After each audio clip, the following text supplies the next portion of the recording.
Dress वेगळा बा, goggle, अंगठ्या बोटाले, तिथं काय काम करतं? अरे काय सांगू तुले, आपण लोकायले काम देत, आपण काम नाही करत कोणा, लोकायले देतो. त्याच्यामुळं सगळं मावलंय आपला. अरे आमचं काय, मोलमजुरीवाले लोक आम्ही, मजुरी भेटली तर पोट चालते आमचं. बसा भाऊजी चहा टाकते. ठीक आहे आला. मी काय म्हणतो शामराव भाऊ, काय म्हणतं? तुम्हाला तर म्हणलं होतं मॅक तिकडे चालला म्हणून काही काम धंदा देतो लावून, आपलं ऐकतच नाही तुम्ही. घ्या भाऊजी चहा, घ्या चहा. अरे बाबूराव, तुला तर माहिती आहे आपण मोलमजुरीवाले माणसं आणि एक गावच आपलं सर्व आहे. मी बापजादात कोणी मुंबईत गेलं नाही, मी कसं जाईल? बरं, समजू शकतो. अहो म्या काय म्हणते ऐकता का? काय म्हणता? अहो आताच म्हणत होते ना तुम्ही, यंदा पाऊस नाही, शेतीमध्ये काही पिकलं नाही आणि गावामध्ये मजुरी बी भेटणं गेल्या, तेव्हा चला की आपण जाऊ शहरामध्ये. अव तुत्तरल्या तोंडाचे, तुझं डोकं बिकसं फिरलंय का? किंवा बाबा खानदानात तरी कोण गेलं का मुंबईले? अहो ऐका तर, आपण शहरात जाईन, पोरीचं शिक्षण चांगलं होईल, तुम्हाला बी मजुरी भेटेल आणि मी चार घरी धुणं भांडे करीन. मी काय म्हणतो शामराव भाऊ, हा. आपल्या जवळ एक लय झॅक आयडिया आहे. काय म्हणतो? पटत असेल तर बा सांगतो. बोल ना मग बा. आपली मुन्नी आहे ना, हो. तिले पाठवून द्या. 2-4 लोक विचारत होते आपल्याला का तिकडं कामाली पुरी पाहिजे म्हणून. कसं आहे, तिचं शिक्षण बी होते आणि 4 पैसे तुम्हाला बी भेटते. पा पटत खरंच असेल कधी तर. भाऊजी, मी पोरगी चांगली शाळेत जाईन कधी? आता मग मी काय खोटं बोलत असेल सांगा. बरं ठीक आहे, मी मुन्नीलाच विचारते. मुन्नी, ए बरं. मुन्नी, काय म्हणता आई? तू जातं का शहरामध्ये शिकायले? मला ना जायचं शहरात मग शिकायले. माझी तर मैत्रीण आहे, चिमणी आहे, कमटी आहे, मिनी आहे, यांच्यासोबत मला नाही जायचं. अगं बस, बापावानी कर ना गं, बापाच्याच वळणावर जाणार आहेस तू बी. तर मी काय म्हणतो मुन्नी, तिकडं पण आहे ना, पिंकी आहे, बिंकी आहे, शिला आहे, मुन्नी आहे, सबच आहे. तू चाल, मोठे शाळा आहे तिथं, पिक्चर, मोठे गार्डन, बडे पोस्टर, सब तू चालत असेल तर पाय. अय्या खरंच मग लई मजा येईल लय तिथे. लय लय का लय मजा येते. अहो आजी, मी काय म्हणते, हा. मी येते तिच्या संग, पोरीचा ठाव ठिकाणा पाहिजे आणि येईन परत. अहो शांती, तू कुठं चालली? मग माय वांदे होतील ना खाया अहो, पोरीला पियाचे. एकटीला पाठवू का? पाहून तर येऊ द्या कसं आहे ते शहर. आता पाहा तुम्ही लोक ठरवा. ते पण तयार झाली, जर पाठवत असेल तर आपण काम द्यायला तयार आहे. मग म्हणायचं नाही बाबू भाऊ तुम्ही क्या दिला. आता माय लेकीने ठरवलंच, पण मला भरोसा नाही बा. शहरात चालला, मला तुझा फोन नंबर पहिले दे. देतो ना, गावातला माणूस आहे, फोन बिन अरे सगळं गावचा आहे आपल्याकडे. म्हणूनच म्हणून राहिलो. हे स्मार्टफोन आहे पण हे नंबर घ्या. हो, मी फोन लावीन, फोन उचलतो. बिलकुल बिंदास. हा, काय आणि टेन्शन नाही. सकाळी येतो 7 वाजता मुलीला तयार करतो मी आणि घेऊन जातो. बरं, बिल रेडी ठेवा. पण पाय माझ्या कागदाचा तुकडा येतो, हा त्याच्यावर लक्ष ठेवतो. तुझ्या भरोश्यावर पाठवून राहिलो. बरं, अजून भाऊजी लक्ष ठेवता पोरीवर. मी आहे ना. पाहिजे बरं, तुमच्या भरोश्यावर पाठवतो आम्ही. ठीक आहे, मग ये जा. हो जाऊ मग बाबू होय. निघते आता. हो, ये. प्रॉब्लेम. काही नाही ये. आणि अशा तऱ्हेने बाबूराव मुन्नीच्या आईवडिलांना तयार करतो आणि दुसऱ्या दिवशी सकाळी तिला शहरात घेऊन जातो आणि मुंबईतील कामठीपुरात तिची विक्री करतो. आता या पुढील परिस्थिती 15 दिवसानंतरची. अहो ऐकता का? या माणसाले तर खाणं घरात झोपणं दुसरं काही काम धंदा हाय नाही.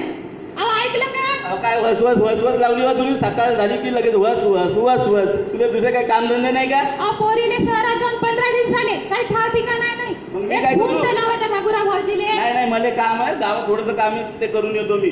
काय करू आता, मला समजा पाहा लागते. परशा, ए परशा. अरे नमस्कार काकू, काय म्हणता? नमस्कार काका. नमस्कार दादा, नमस्कार. लय दिवसानं भेट झाली गड्या. लय दिवसांनी भेट झाली. तू कसा आहे? चांगला आहे ना? अरे एक नंबर. परशा, तू ते यवतमाळले काय वकील का बॅरिस्टर होत आहेस ना? हो, माझं वकिलीचं शिक्षण चालू आहे काकू. काय म्हणता बाकी? अरे ते बाबूराव भाऊजी नाही का, हो. पोरीले घेऊन जाऊन 15 दिवस झाले. अरे बापरे. शहरामध्ये चांगल्या शाळेत जाईल म्हणे, हो पण का? पोरीचा काही ठाव ठिकाणा नाही. बरं.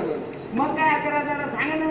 मी काय म्हणतो, तू फोन लाव तिला आणि तिचं खबरबात घे बा. मला तर लय टेन्शन येऊ राहिला. नंबर घेतला का बाबूरावचा? नंबर तरी द्या की आता. खिशात असं प्लॅन. ते नंबर घे बाबू आणि लाव दे. अरे फोन बंद येत आहे बाबूराव काका. बाबू तू बरं लाव पोरा, तू बरं लाव. अरे फोन बंद येत आहे, सांगितलं ना मी. अरे देवा, कुठं जाऊ आता, कुठून आणू ना पोरीले? अहो तुत्तरल्या तोंडाचे, तुला तर म्हटलं होतं मी पाठवू नको नाही तर लय पुढं करत आहे. तू पाय आता थांब, आता मला बोलू दे. अरे तुम्हाला माहित नाही का काकाजी, तो बाबूराव किती घरात माणूस आहे. आपली लेख पाठवत असते का कोणासोबत? अरे पण तो आपला गावचा आहे, भरोशेचा होता म्हणून पाठवलं. आता मला काय माहित असं होईल. बरं बरं, काही काळजी करू नका. आता मी म्हणतो तसं करता का? हो तू सांग आता, तू बरं. भरोसा आहे मा. अरे अमोक, अरे तुषार, हो हो हो. अरे हे बघा, हे माझे PLV सोबत म्हणजे मित्र आहेत माझे, विधी स्वयंसेवक म्हणून. हे काय मदत करते ना आम्हाला? सांगतो ना मी. हा. हे बघा, जिल्हा विधी सेवा प्राधिकरण आहे ना, हो तर तिथे नाही का सचिव साहेब असते, हो. जज साहेब. अरे नाही नाही, कोर्टाच्या मला भानगडीत नको पडू. नाही नाही भाऊजी, पोलिसांचं नका सांगू. इकडे या काका, 2 मिनिटं तर ऐका तुम्ही. हा. कसं असते माहित आहे का, ते जिल्हा सचिव साहेब आहेत, बरं ते एकाएकी न्याय देणार नाही. बरं. पण महत्वाचा विषय कसा आहे, आपली हा. मुन्नी सापडली नाही पाहिजेत का? हा, हे पाहिजे. हा, ते पण म्हणतो. पोलिसाच्या ह्याच्यात गेल्यावर माझ्या पोरीची बदनामी होईल. उद्या कोण घ्यायला दिले? अरे बदनामीची काळजी करू नका, ते काही होत नसते. मात्र आपल्याला आपली मुन्नी सापडली पाहिजे की नाही हे सांगा मला. हो, मुन्नी महत्वाची आहे, बाकीचं काही महत्वाचं नाही. हा. पहिलं मुन्नी आणि सापडणं. भेटेल का मग? हो. नक्की भेट. आपण काय करू माहित आहे का, हो. साहेबांकडे जाऊया. बरोबर. हा? हम्म. आणि साहेबांकडे गेलेले सगळी सविस्तर माहिती आपण सांगू. ठीक आहे. आणि सविस्तर माहिती सांगितल्यावर बाबूरावचा नंबर साहेबांना देऊ. हो साहेब आपल्याला माहिती देतील. बरं आपण जाऊ SP साहेबांकडे. बरं SP साहेब आपल्याला तो जो नंबर आहे बाबूरावचा तो ट्रेस करत. बरं. आणि ती कुठं आहे, बाबूराव कुठं आहे, त्याचा लवकरच शोध लागते. हो का? हो. अरे मग चाल ना लवकर, कशाची वेळ घालून राहिला? ठीक आहे, ठीक चाल आहे. चाल चला, चाल मग चला. लवकर. चला, हो चला, चला मग, चला. ठीक आहे. आणि अशा प्रकारे PLV प्रशांतच्या मदतीने पोलिसांमध्ये रिपोर्ट दिला जातो आणि पोलिसांना बाबूरावला पकडण्यात यश येतं. बाबूरावने मुन्नीला वेश्यावृत्तीसाठी विकलं असतं. तिची सुखरूप सुटका होते. आता गावातील व्यक्ती सगळे जमून प्रशांतची स्तुती करू लागतात आणि आपला PLV प्रशांत त्यांना मार्गदर्शन करतो. माझ्या गावकरी बंधू आणि भगिनींनो, मी तुम्हाला काही गोष्ट सांगू इच्छितो.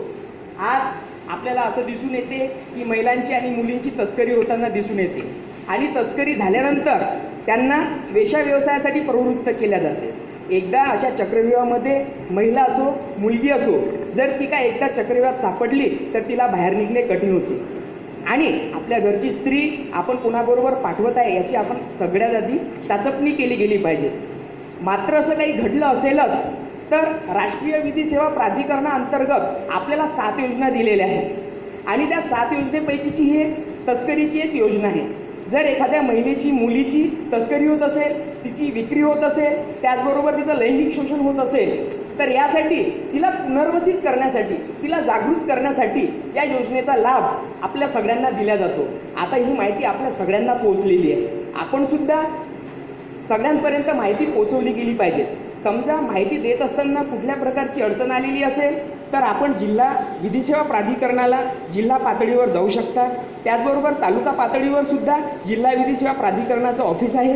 त्याचबरोबर आज यवतमाळ येथे कलेक्टर ऑफिसला सुद्धा लीगल एड क्लिनिक ओपन झालेलं आहे, तिथे आपण सुद्धा जाऊन भेट देऊ शकता. त्याचबरोबर आम्ही अमोलोक्षण विधी महाविद्यालयाचे विद्यार्थी आहोत, तिथे आमचे प्राध्यापक वर्ग आणि लीगल एडचे ॲडव्होकेट्स आपल्याला मदत करतील. धन्यवाद.